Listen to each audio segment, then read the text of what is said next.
Bismillahirrahmanirrahim. Assalamualaikum warahmatullahi wabarakatuh.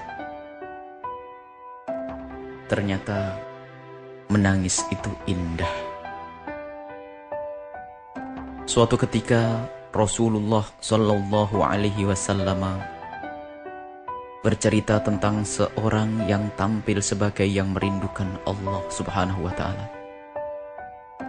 sebagai yang menuju ridho Allah Subhanahu Wa Taala, dan sebagai yang berharap kepada Allah Subhanahu Wa Taala.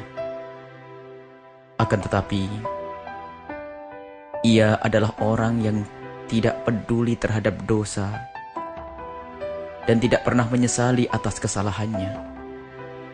Lalu Rasulullah Shallallahu Alaihi Wasallam berkata, bagaimana doanya akan terkabul? Bagaimana harapannya terpenuhi? Bagaimana kerinduannya terobati?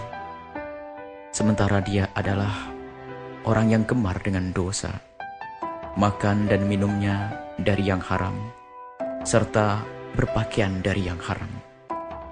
Sahabatku, dari gambaran perilaku tersebut bisa difahami. Artinya, ada yang menghalangi langkah-langkah kita menuju Allah Subhanahu Wa Taala, dan ada yang menghambat perjalanan kita menuju keridhaan Allah Subhanahu Wa Taala.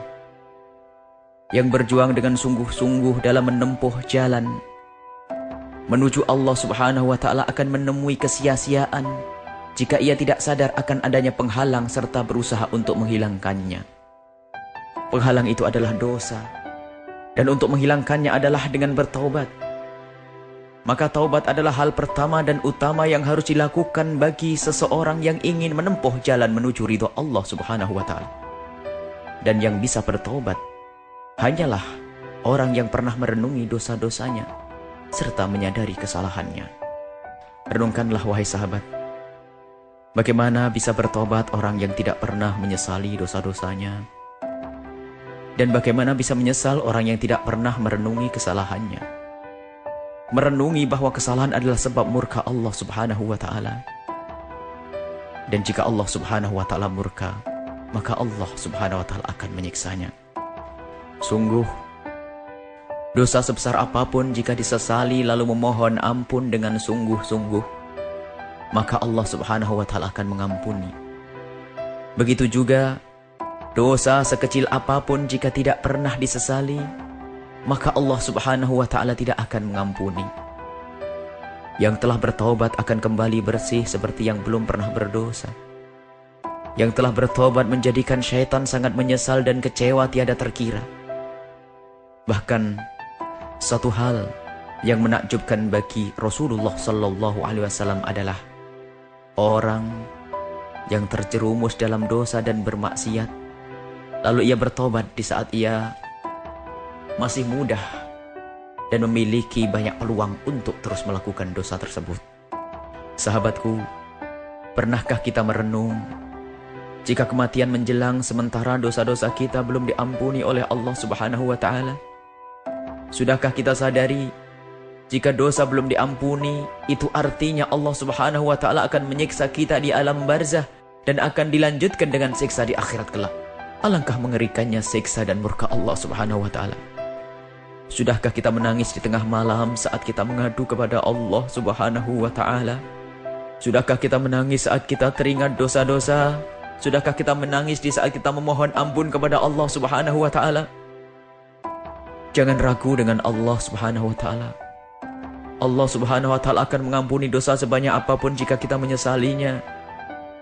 Dan Allah Subhanahu Wa Taala tidak akan mengampuni dosa sekecil apapun jika kita tidak menyesalinya. Sungguh, saat terindah adalah saat menitikkan air mata penyesalan atas dosa-dosa, dan mata yang menangis karena takut murka Allah Subhanahu Wa Taala tidak akan menangis lagi kelak di akhirat, di saat mata-mata orang berdosa pada menangis. Menangislah, menangislah karena dosa-dosa. Jika kita belum bisa menangis, maka berusahalah terus untuk menangis. Dan jika kita masih tidak bisa menangis, maka menangislah karena kita telah tidak bisa menangis. Sebab saat itu hati kita teramat keras, dan sungguh Hati yang keras bukanlah lahan yang subur untuk menanam kerinduan dan cinta kepada Allah Subhanahu wa Ta'ala. Hati yang keras akan subur dengan lumut ketakaburan yang hanya menjauhkan seseorang dari menerima dan menginsyafi kebenaran. Menangislah wahai sahabatku, untuk menyesali semua dosa-dosa yang telah kita perbuat. Itulah tangisan indah, tangisan penyesalan. Buya Yahya. Wallahu a'lam bishawab. Wassalamualaikum warahmatullahi wabarakatuh.